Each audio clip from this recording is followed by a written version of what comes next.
importa a idade, não importa a condição social, ricos, pobres, classe média, não importa o grau de cultura, mas que tenham despertado o coração para ajudar a Deus cuidar de ovelhas.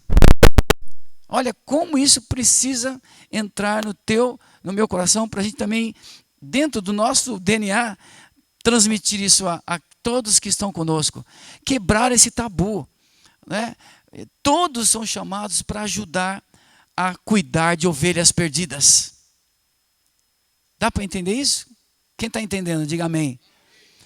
A Bíblia deixa claro isso, que não tem essa de pessoas, né, formadas, que saibam falar. Olha, isso a gente precisa destruir na nossa mente e na mente das nossas ovelhas aqui, que se transformarão em pastores. Precisamos quebrar esse paradigma errado do passado. Esse estereotipo de olhar para frente, olha, aquele é pastor, isso é pastor, que prega, que sabe proclamar a palavra publicamente.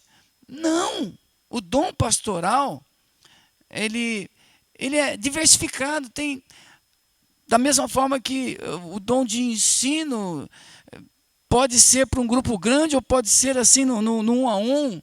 O do evangelista pode ser com multidões, eu pregar o evangelho, multidões e se converterem. Eu também, evangelista que 1 a 1 vai atrás e prega o evangelho. O Senhor ouve a voz de Deus, vai naquele lugar e vai e prega, e aquela pessoa se converte. Tem uma irmãzinha aqui na nossa comunidade que o marido dela estava bem largado, estava bem num caminho muito errado, distante, ficava fora de casa há muito tempo em nome de trabalho, mas ela sabia que ele estava gandaiando, e ela em oração, e os filhos, Deus tocou num servo dele, no evangelista. Esse homem ouviu a voz de Deus, ele saiu da cidade, veio na casa dele, porque falou, vai para a casa da minha serva lá, e ele veio para falar com o marido dela, só com ele, e confrontou com o evangelho, e pregou o evangelho, fez o apelo, e ele se converteu. Essa mulher, ela veio compartilhar comigo. Aliás, no dia que ele veio, ela estava aqui conversando comigo no escritório. Depois que ele foi na casa dela, entregou a mensagem pro marido dela, veio até aqui, nos encontrou conosco, e a gente se alegrou aqui com essa ação do Espírito Santo.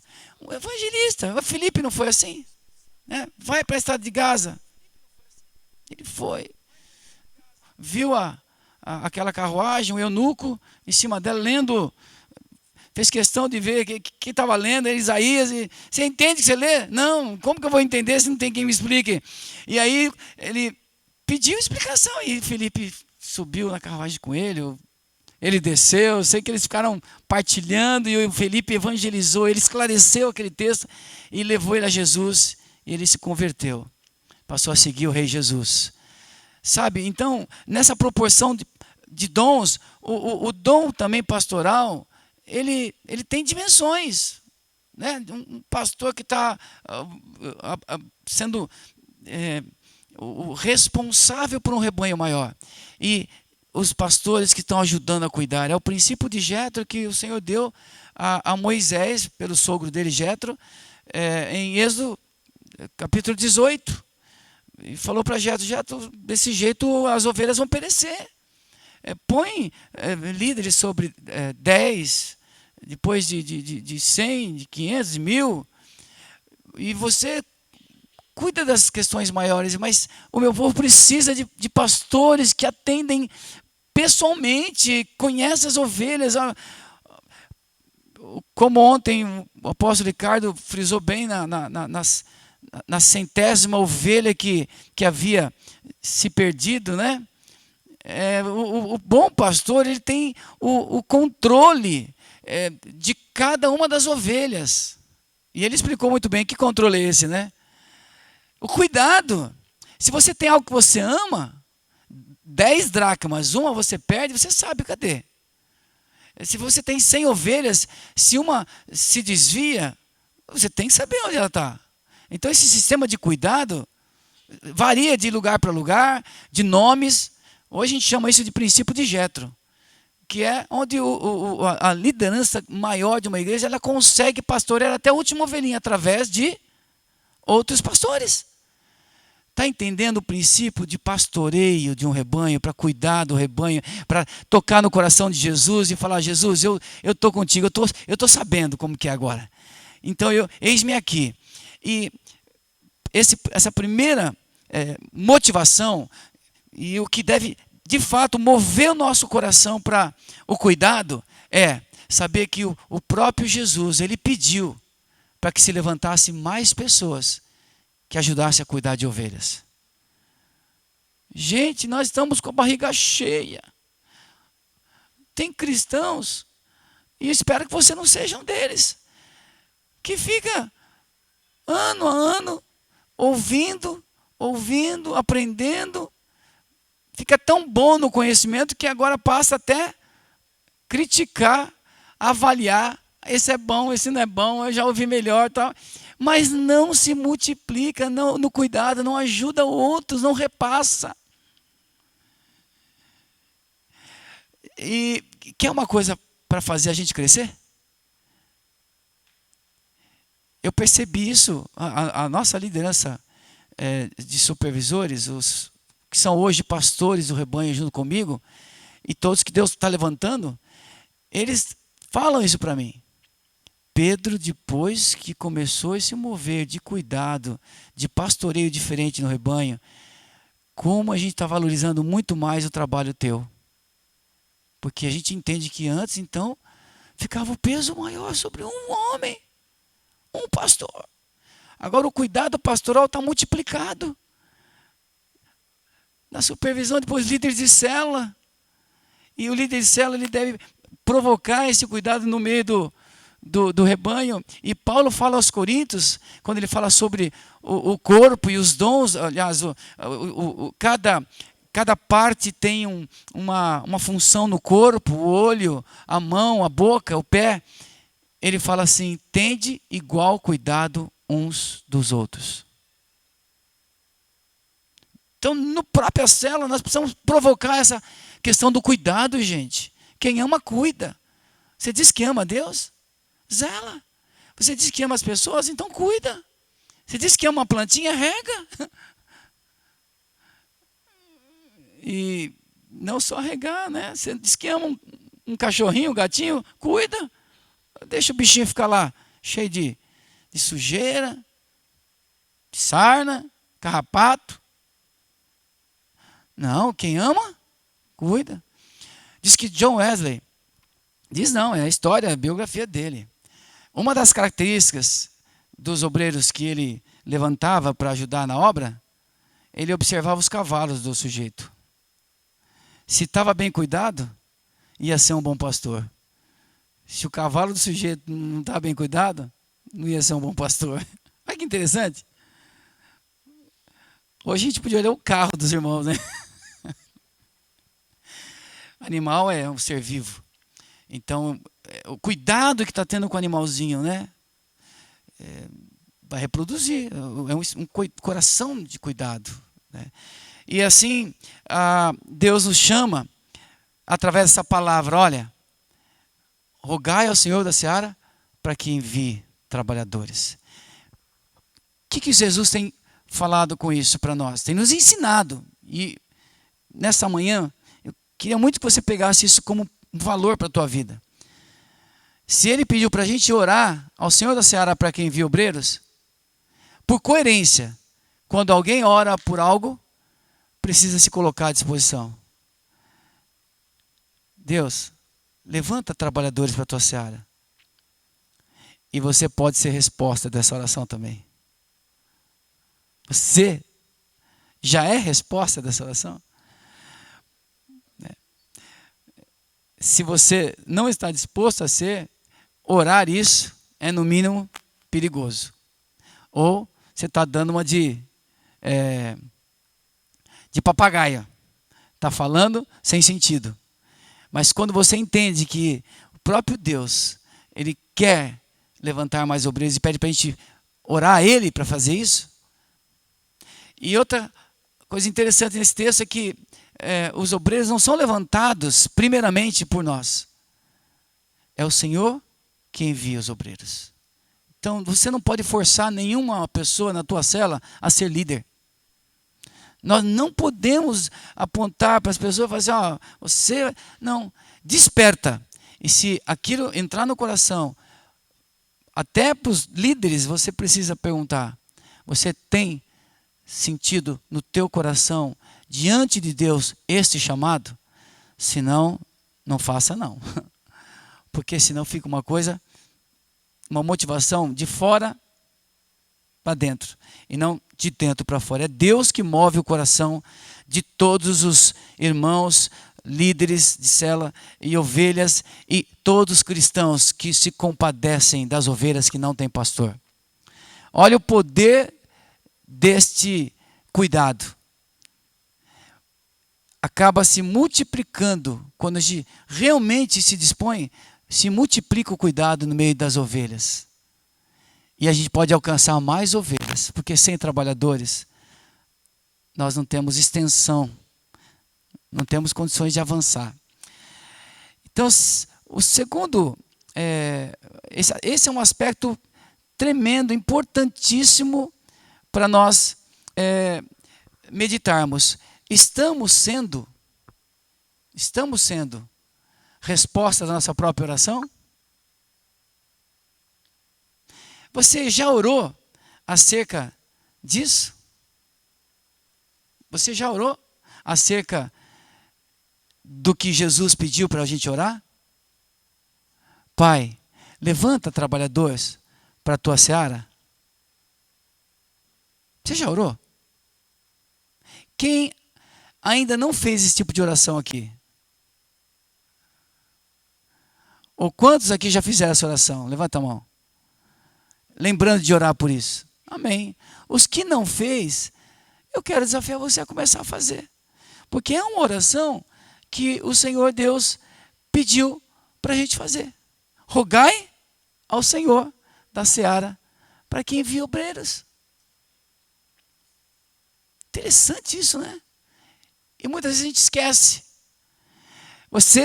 E a gente está trabalhando em termos de liderança de cela, meu Deus, a gente fica apavorado de ver as necessidades e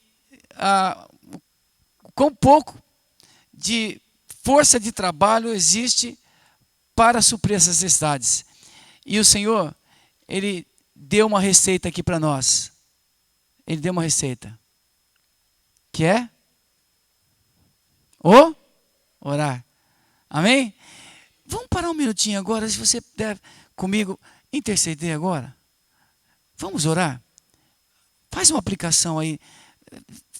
Tem um tempo de oração para Deus levantar obreiros. O próprio Jesus disse, rogai, meus discípulos, ao Senhor da seara, para que envie obreiros. Você pode fazer isso agora? Vamos ter um tempo?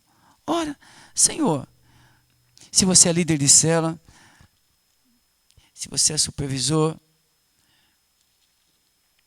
rogai ao Senhor da seara para que envie mais obreiros.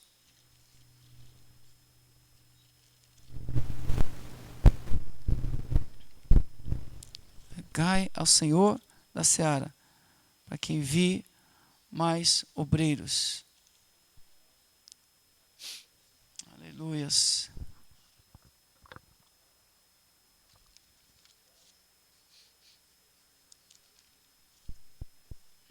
Aleluias.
creio, Senhor, que o Senhor está levantando, Pai, porque é em resposta da tua oração.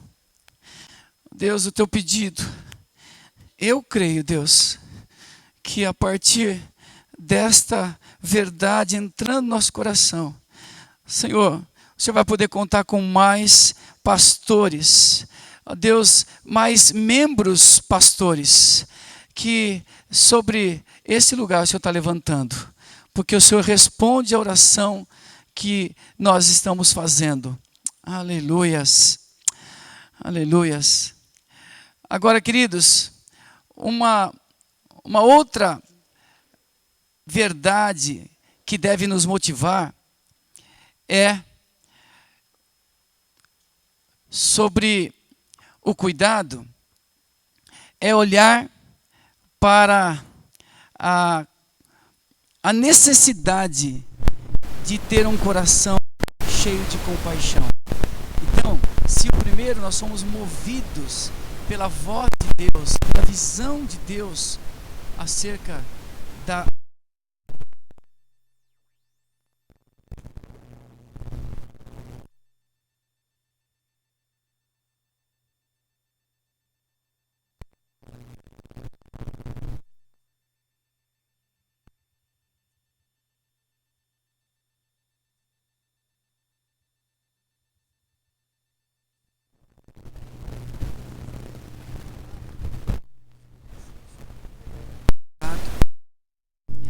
veja que interessante. Certo homem, intérprete da lei, no verso 25 do capítulo 10 de Lucas. Certo homem, intérprete da lei, se levantou com o intuito de pôr Jesus à prova e disse: Mestre, que farei para herdar a vida eterna? Então Jesus lhe perguntou: que está escrito na lei? Como interpretas?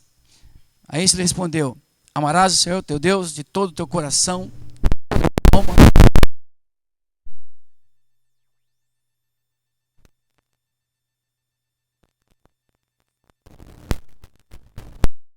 Amar a Deus é uma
fez isso? Ele desceu do animal, observou e pegou essa pessoa.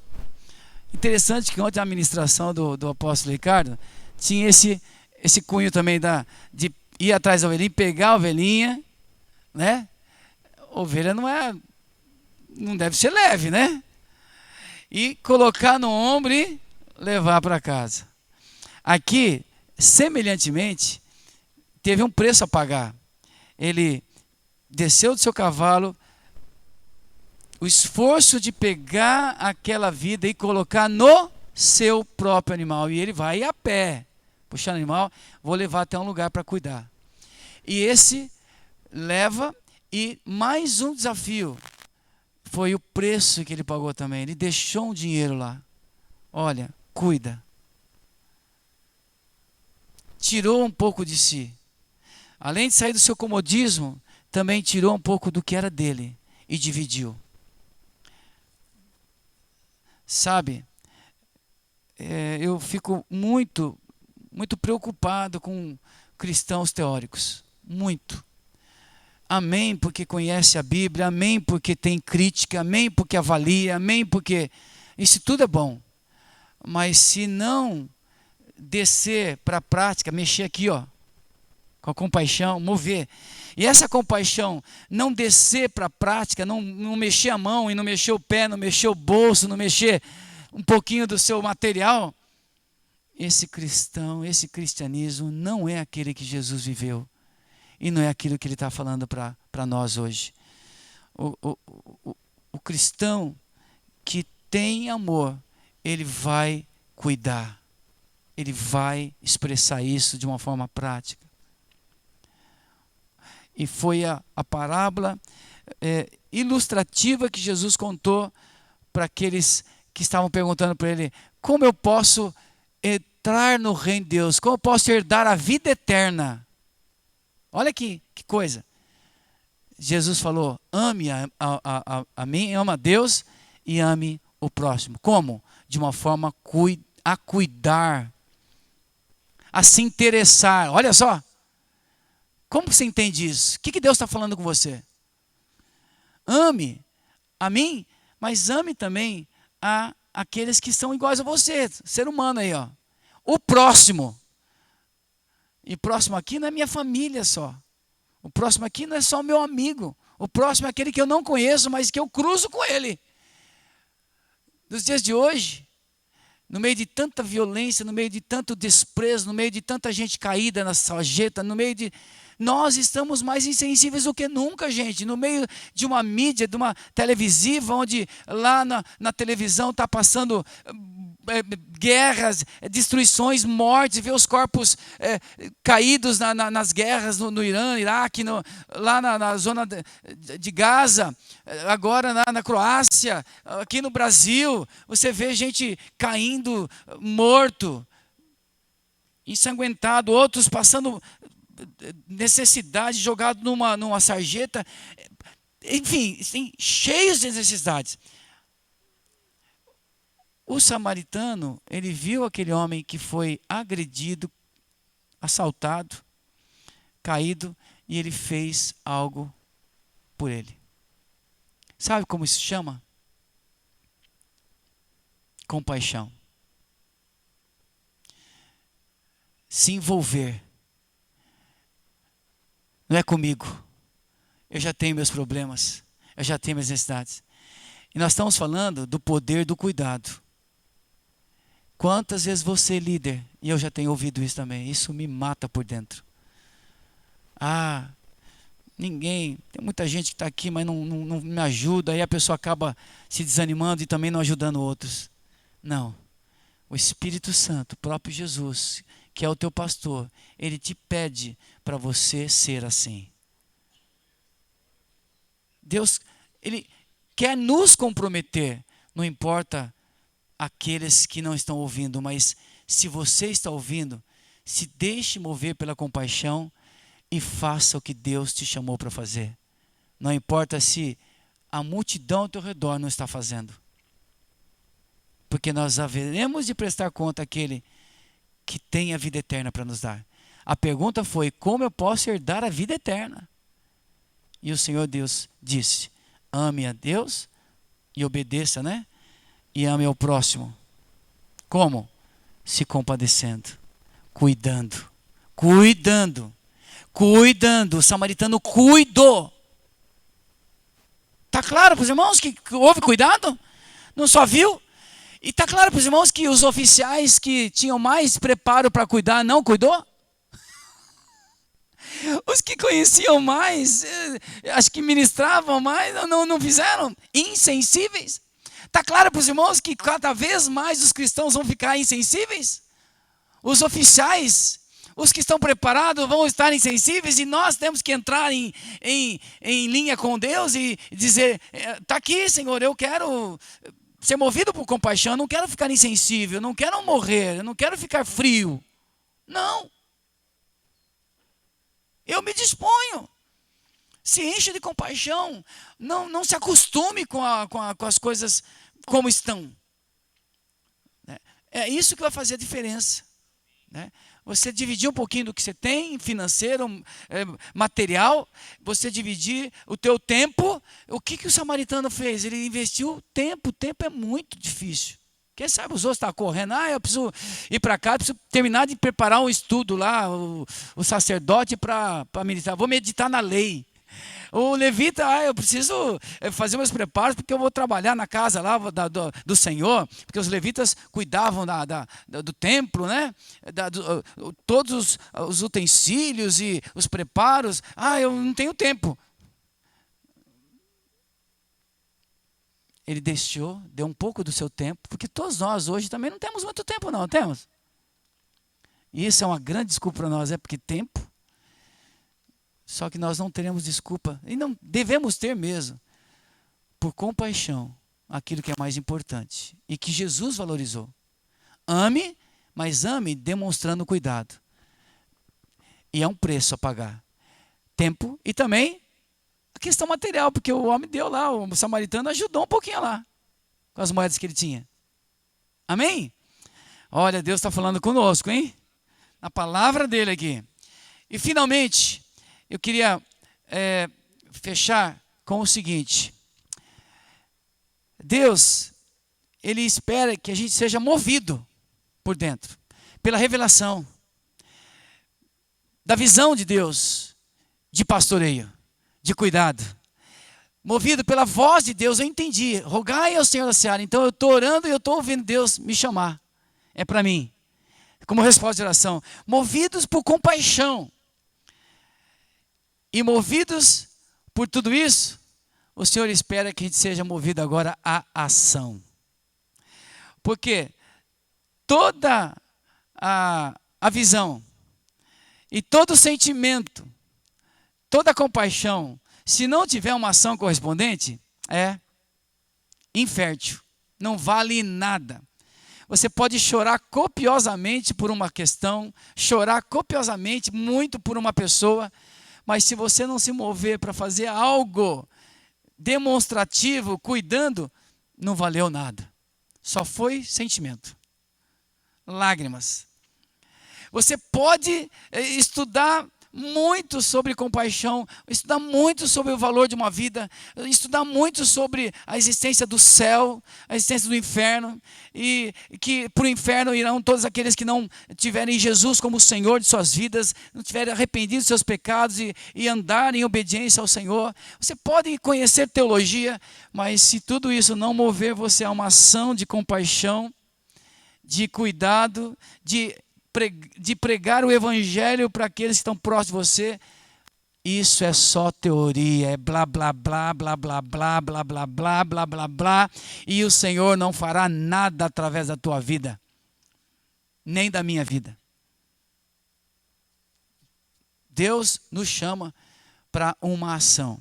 E aí entra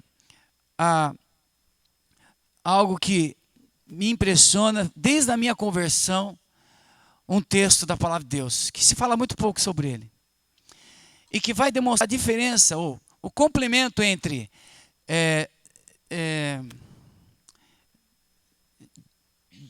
de você ter dedicação, de você ter consagração, mas juntamente com disponibilidade. Não adianta você ter uma decisão, não adianta você ter apenas uma dedicação,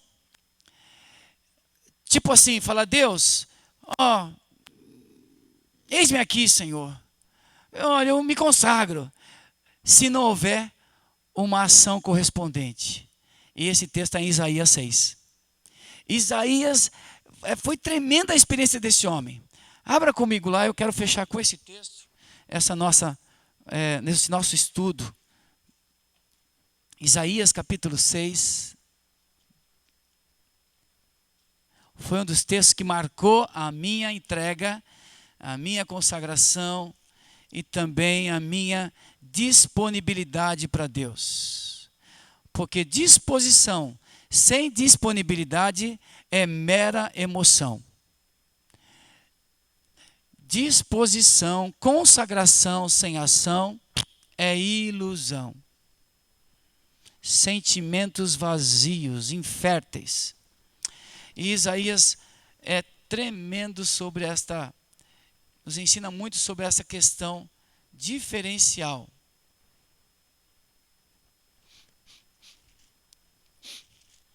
Todos abriram? Então, verso 6, capítulo 6, 1 em diante. Veja essa história que interessante. No ano da morte do rei Uzias, eu vi o Senhor. Ele tinha visão sobre um alto e sublime trono. E as abas das suas vestes enchiam o templo. Serafins estavam por cima dele. Cada um tinha 6 asas. Com 2 cobriam o rosto, com 2 cobriam os pés e com 2 voavam. E clamavam uns aos outros, dizendo: Santo, Santo, Santo é o Senhor dos exércitos. Toda a terra está cheia da sua glória.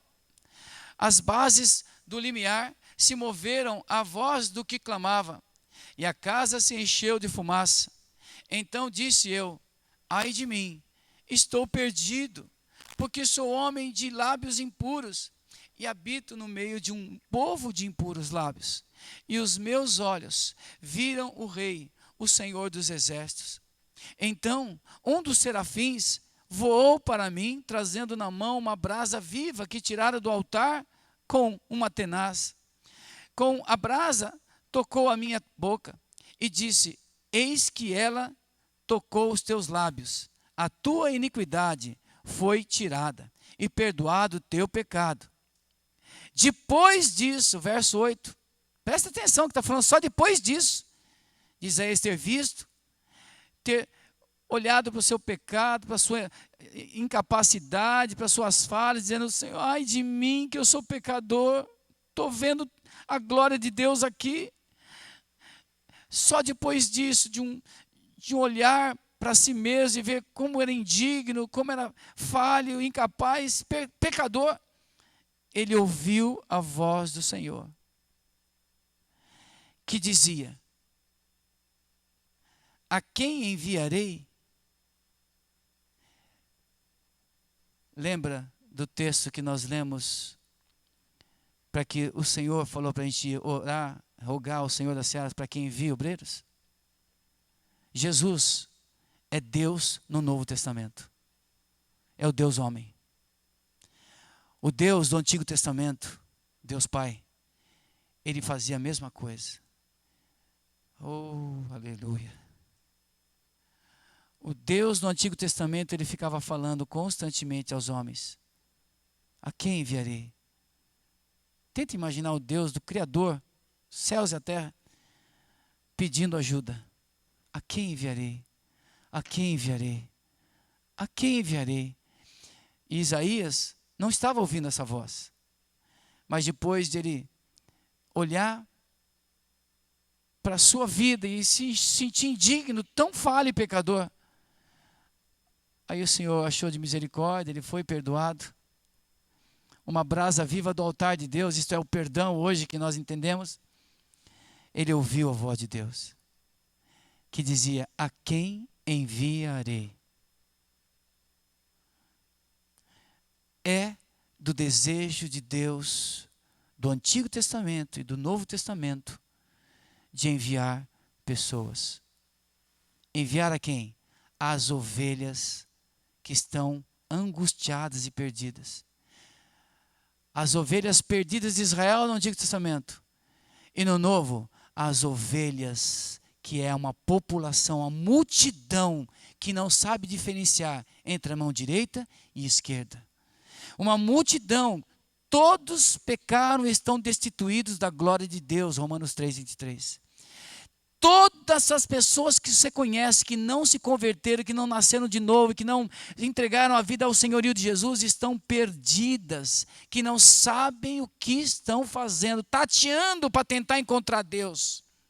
Vai numa igreja, vai em outra, vai no centro de macumba, lê livros esotéricos, estão à procura de fluidos, estão perdidos, perdidamente desesperados. A alma, você precisa enxergar a alma do ser humano, como Jesus olhou para aquela multidão e viu que eram ovelhas que estavam sem pastor, precisavam de gente como você, pastora, pastor, gente dele, gente que está sentando nos bancos da igreja hoje, gente que estava andando com eles, discípulos, pessoas que estavam seguindo Jesus, e Jesus querendo abrir os olhos deles, falando: olha, existe uma multidão que precisa de pessoas como vocês, pastores, para cuidar deles. Vocês não podem ficar só me seguindo, só comendo do que eu dou. Vocês precisam levar esse alimento para eles. Desde o Antigo Testamento, Deus estava clamando a quem? Quem? Quem? A quem enviarei? O desejo de Deus é enviar-nos. Esse contexto de enviar não é enviar para somente, não, essa palavra enviar para Deus no texto bíblico, não é enviar para viagem. Por isso muitos confundem, falam: Deus falou que vai me enviar. Não sabem entender a voz de Deus, enviar. Imagine se é a vontade de Deus que todos sejam enviados. Então você vai ter que sair daqui, a multidão para lá, não fica sem ninguém no Brasil. Depois vai para a China. Que loucura é isso? Não é enviar assim. É enviar assim: eu vou como profeta de Deus. Eu vou, enviado, eu vou para a ovelha que está perdida. Eu vou para o próximo. Qual é o próximo? É aquele que precisa da minha compaixão, que está do meu lado. Às vezes eu não estou enxergando, eu estou fugindo. É lá no meu serviço. O Senhor quer me enviar.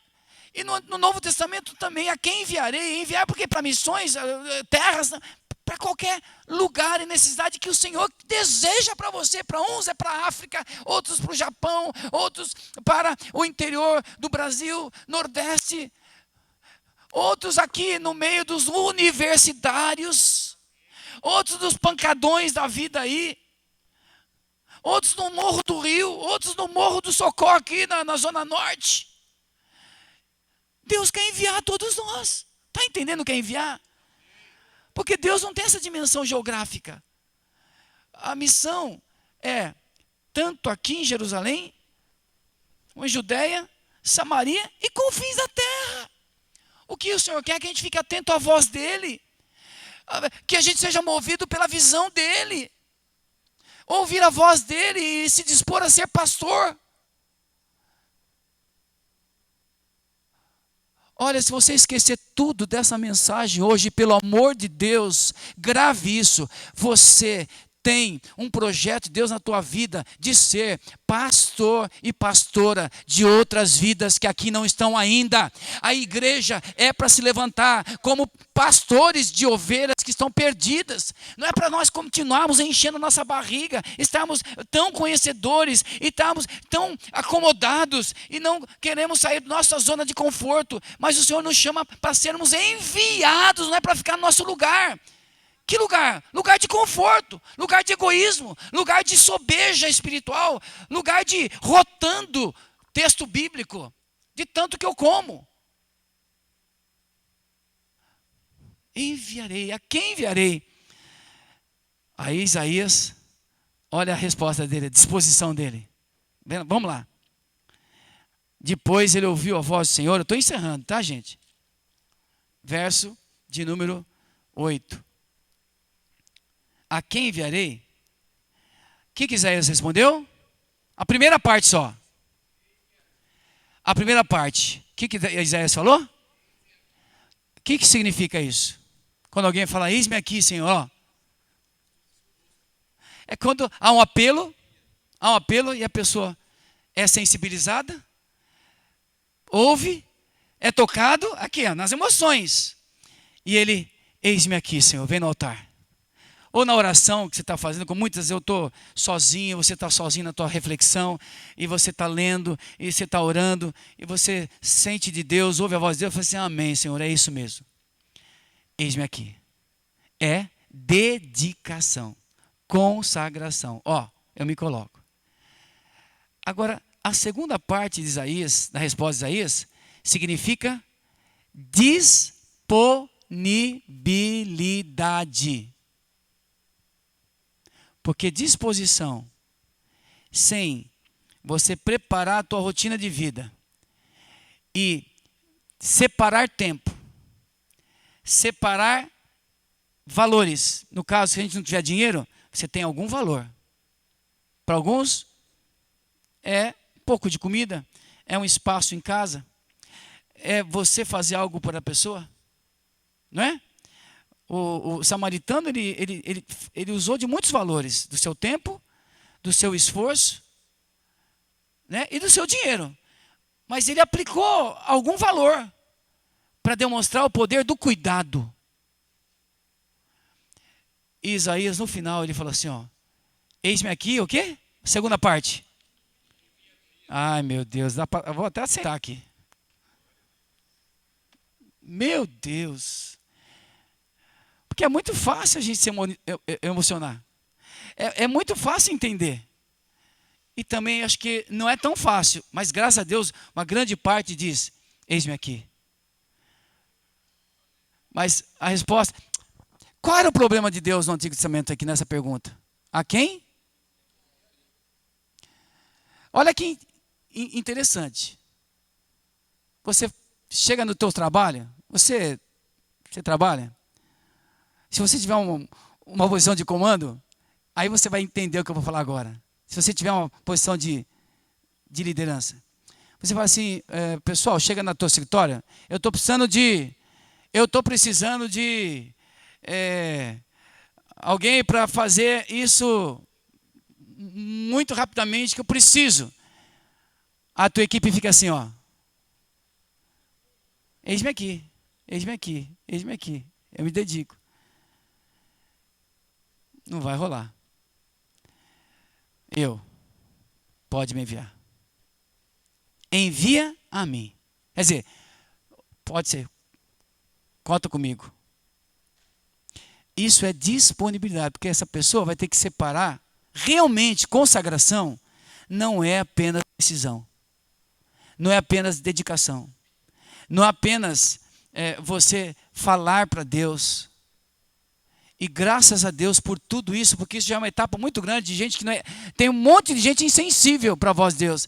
Mas louvado seja Deus porque você tem ouvido, e eu também, a voz de Deus. Mas a segunda parte da nossa consagração é: envia-me. O problema de Deus não era quem quer se dedicar para mim. É quem vai.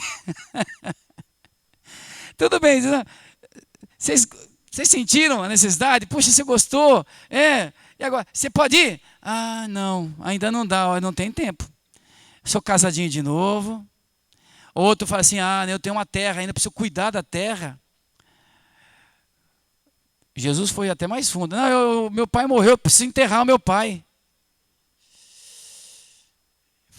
Os mortos enterram os mortos. Vai você e faz. É para mostrar o grau do comprometimento que a gente tem. Não é que o Senhor quer que a gente seja insensível com os mortos, aqueles que estão passando. Mas já morreu. Tem os vivos que estão precisando. Tem gente que fica de luta aí um monte de tempo por causa de problemas, de perdas. E o que o Senhor tem? Que culpa Deus tem? Olha, vou fundo, hein? Tal irmão estava na nossa cela e não está mais. Agora, e o Senhor fica falando assim, e daí? Aconteceu? Vai atrás, semeia, ora, mas vai atrás das ovelhas perdidas, continua a obra. Ah, eu não tenho tempo, que eu estou assim, estou fazendo um monte de cursos, eu estou me preparando. Tem um monte de desculpas para Jesus. Mas qual é o problema de Deus? A quem?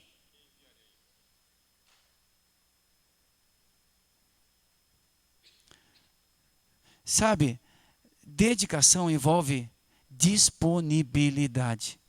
Não adianta você falar para Deus, você se sensibilizar. Puxa, eu estou sendo duro, gente. Porque nós precisamos quebrar um sofisma na nossa mente para você reproduzir isso. Porque se Deus vai fazer o que Ele prometeu fazer para nós, de nos dar uma multidão em Osasco, a qualidade das nossas atitudes tem que se reproduzir na vida de outros. E tem que ser nobre. Se você fala que tem compaixão e que ama a Deus e ama o próximo, você precisa ter disponibilidade. Cheio de disposição, está cheio de gente. Mas que chega para o nível de disponibilidade, de eis-me aqui, envia-me. Algumas casas que os anfitriões se dedicam, depois não querem mais. Isso não pode acontecer. Tem que pensar muito bem. Líderes que se despertam, que tiveram a decisão de consagraram, eu quero, eu vou, depois não mais recuam. Isso é sério, isso é grave. Porque o que o senhor espera, agora não está dando, tem muito trabalho, dá muito trabalho. E quem disse que não era para ter trabalho? E quem disse que não dá trabalho carregar no cavalo? Quem disse? Quem te enganou? Ah, muito trabalho, eu vou dedicar tempo para... Faz uma coisa sem deixar outra. Porque senão você está sendo teórico. Graças a Deus, nessa manhã veio só crentes. E crentes firmes. Porque está ouvindo coisa para poder reproduzir na sua vida, passar esse DNA para outros também. Porque, gente, cada vez mais escuta o que eu estou falando, em nome de Jesus. Cada vez mais até o final dos tempos, antes de Jesus voltar e nos arrebatar, se nós estivermos vivos, se não, a outra geração, a igreja de Jesus, ou ela vai se distinguir para ser quente ou fria e morna. E Jesus disse: aqueles que são santos vão se santificar mais ainda. Mas aqueles que estão querendo ser em pecado vão se afundar mais no pecado. Está escrito. Você está me ouvindo? Cada vez mais haverá uma igreja acomodada, humanizada, materialista, egocêntrica, cheio de cristãos que tem o nome de cristão, mas é egocêntrico. Quem domina é o próprio ventre. O Senhor Jesus disse isso, que o Deus deles é o ventre. Tem cristãos que o Deus dele não é Jesus Cristo do centro, não é cristocêntrica a sua vida, não é bíblica, é humanista, é egocêntrica. O Deus de muitos cristãos é o próprio ventre. Pensa em mim. Isso não é claro, é sutil. Mas uma igreja com maior quantidade de pessoas dedicadas e disponibilizadas para o Senhor, envia-me, é a igreja que vai avançar, vai crescer, onde as famílias serão mais abençoadas. Cada vez mais você vai ter uma população de crentes que, ao invés de colocar vinho nas feridas, vai colocar vinho na sua própria barriga. Vai se embriagar com vinho. Não vai ser cheio do Espírito Santo. Não vai estar carregando o vinho e o óleo para colocar nas pessoas. Vai estar carregando vinho para... deixa eu relaxar. Cada vez mais você vai ver crentes relaxando com álcool do que relaxando com o Espírito Santo. Na oração. Cada vez mais você vai ver cristãos assim, nesse nível. Frios, que mal percebem, está que nem aquela historinha do menino que colocou uma rã dentro de um tacho e foi aquecendo o tacho, a rã foi esquentando até que ela morreu, porque ele já havia feito várias tentativas colocando a rã num tacho quente, ela pulava, mas para que ela morresse eu vou colocar ela no tacho frio e vou aquecendo devagarzinho. E aí fez sopa da rã, porque a rã não teve a capacidade de sair. Foi se acostumando com a água quente, até que estava fervendo. Muitos cristãos, pensem, estarão tão envolvidos com ideias erradas, porque não estão dentro da revelação bíblica, dentro de um humanismo, um cristianismo humanizado e egocêntrico, que eles não vão se perceber, mas estarão morrendo espiritualmente. Diga, misericórdia da minha vida. Eu digo misericórdia como pastor, porque é uma grande quantidade de pastores, irmãos, que estão vivendo já esse cristianismo e reproduzem igrejas assim. Sabe? Mas em nome de Jesus eu creio que quando o Senhor nos dá esse alerta é porque Ele sabe que pode contar com a gente. Ele está dando oportunidade de nós não cairmos nesse lugar comum. É? Amém? E é mais comprometido um cristianismo desse? É mais cansativo? É, mas quem disse que no cristianismo não é assim? O cristianismo incomoda, né, Moisés? A verdadeira vida cristã, a verdadeira consagração mexe com a gente. Não dá para ser consagrado e viver normalmente, comumente. O cristão é um trem doido, é um homem louco, é uma mulher xarope para o mundo. Nossa, vocês... O filho do apóstolo Ricardo ontem deu testemunho, né? Que ele está jogando naquele time Ituano, no interior de São Paulo. E quer se profissionalizar e tal. Mas ele falou assim, pastor, é uma guerra a cada dia. Porque como a gente mantém um comportamento cristão mesmo, uma ética diferente, um pensamento... Mas direto eu fico ouvindo, pô, mas você... É uma guerra. Você não bebe, você não sai. E as meninas, você não sai, você não transa. Não... E ele é obrigado a todo dia a ter um posicionamento, ter uma resposta. Cansa. Por que você não faz assim? Porque isso é xarope. Então, gente, o cristianismo autêntico brilha e incomoda as trevas. Nós estamos muito cheios de trevas no mundo. Haja visto o que a gente está vivendo. Mas Deus tem uma promessa para aqueles que se consagram. Que benditos seremos, bendita será a nossa família, bendita será a nossa esposa, nossos filhos. Tudo quanto nós colocarmos nas nossas mãos será bem sucedido. Que nós seremos cheios da paz do Senhor, cheios da alegria e do contentamento do Senhor. Nós temos promessa de que se nós estivermos nele, nós daremos muitos frutos. Nós temos essa promessa, essa garantia, sabe? E o prazer de fazer parte, de cooperar com esse grande projeto de Deus, do Deus que cuida, de ir atrás de ovelhas. Entenda que você não é uma ovelha apenas. Deus quer te passar para estágio de pastor. De pastora, sinto muito. Ai, mas eu não... sinto muito. O chamado para cristão está incluído evolução, filho. Não dá para você ficar sentadinho, ilustrando, não é comigo, eu só vou. Eu cansei, estou muito chateado. Vai resolver com Jesus. Resolve esse problema, não fica não, se desculpando, se incomoda. Porque não é esse cristianismo descomprometido que o Senhor chama você e a mim. Mas eu tenho orado para que essa conferência de aniversário mexa com o coração da nossa igreja, com a noiva, sabe? Eu sei que esse tipo de cristianismo, né, que a gente está vendo na palavra, que o Senhor está nos levando a ter, incomoda, chateia, né, e aqueles que não querem ser incomodados.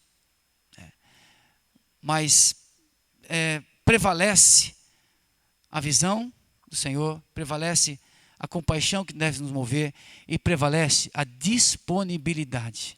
Porque o que passar disso é mero engano.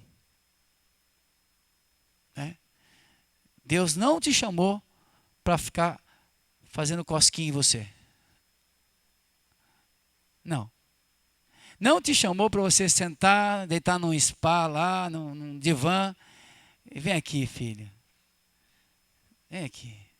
Agora você vai viver no céu. Deus não nos chamou assim. Deus nos chamou para algo muito superior, para ralar por ele, para servi-lo, para ajudar a cuidar de ovelhas. Você entendeu isso? Que não é só pastor titular, pastor oficial, que tem terno de pastor, tem oratória de pastor. Não. O Senhor te chama para pastorear as ovelhas perdidas. Uma vez que você converte, se prepara, treine, coma a Bíblia. Sabe? Coma a Bíblia mesmo, porque sem comer a Bíblia você não vai estar preparado. Vida de oração, de compaixão, que o Senhor vai te usar em nome de Jesus. Porque Ele vai nos fazer uma igreja enorme em Osasco, em número. Por isso nós estamos passando por tantos abalos. Alguns líderes ruindo, colunas se quebrando.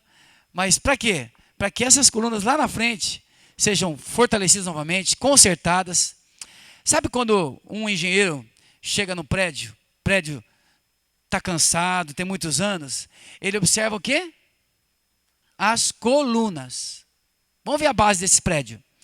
Aí quando esse engenheiro olha e vê rachadura, vê a bitola das sapatas, dos ferros, ele fala, não, nós vamos precisar fazer um reforço. E ele ordena que seja feito o reforço, sapatos mais fundo, para encostar nessa aqui, para dar apoio. Eu creio que alguns líderes, irmãos, que já foram ovelhas, se comprometeram com o pastorado, e que estão desgastados, que às vezes perderam o foco, e até começaram a interpretar erradamente algumas partes das Escrituras. Eu creio que o Senhor está abalando, está mexendo, para poder, lá na frente, fazer com que esses ajudem a ganhar muitas almas para o Senhor. A sua estrutura mais forte, sabe? E eu creio que nós, como igreja, precisamos não amenizar o Evangelho, mas pregar, pelo contrário, o Evangelho autêntico, de compromisso, de verdade, não humanista.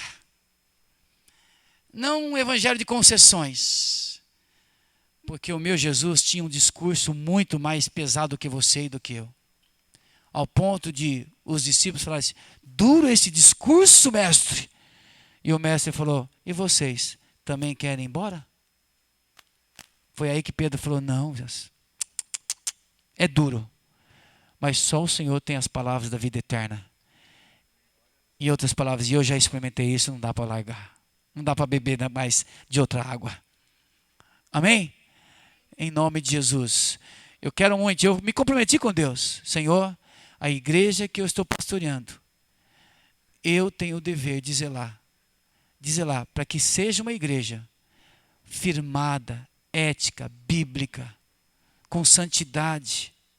A gente não, enquanto eu viver, eu vou inspirar a minha igreja, eu vou manter a tua igreja no caminho excelente, no caminho da excelência, no caminho da santidade, no caminho da paixão por almas, no caminho da consagração real, não só aparente. Eu vou desabafar, posso? Vou desabafar um pouco aqui. Dá enjoo, dá nojo de alguns líderes, de algumas igrejas, que está a grande parte da igreja vivendo, sabe o quê? Em pecado.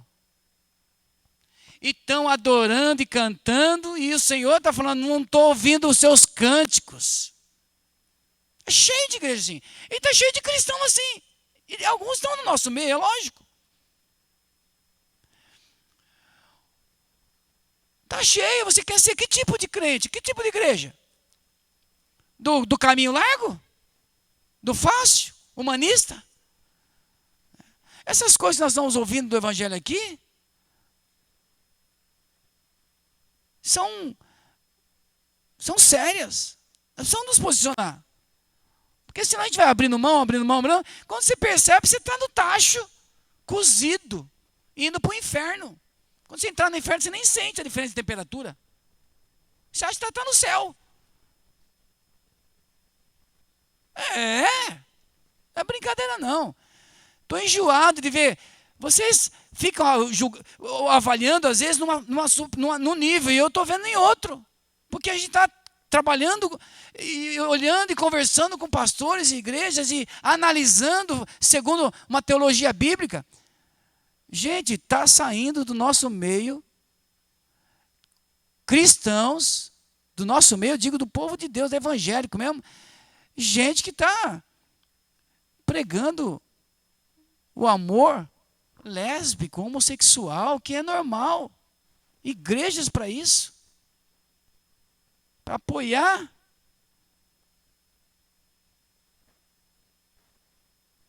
Pastores e liderança trazendo o povo para uma vida libertina. Faz o que você quiser. Você bebe, continua bebendo. Só não cair, hein? Você apronta, transa, mas transa com amor. Você vai casar com ela? Pode, fica à vontade, é amor.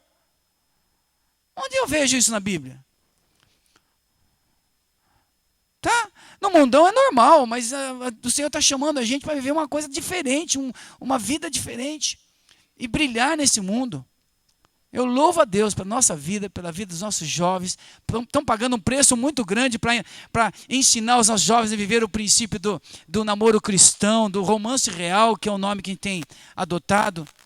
Pode-se até mudar de nome, não estou nem aí com denominação. Mas os conceitos, os princípios são de guardar a sua vida, de conhecer com quem você vai, de valorizar essa segunda decisão mais importante da vida, porque a primeira é a conversão. E a segunda é com quem eu vou viver a minha vida toda. E fale o que falar. Tem jovem que estribucha e vai, faz o que quer, depois bate a cabeça. E alguns até vai precisar casar depois de algum tempo para depois ver que, meu Deus, que besteira que eu fiz. Por que eu não ouvi? É assim a vida.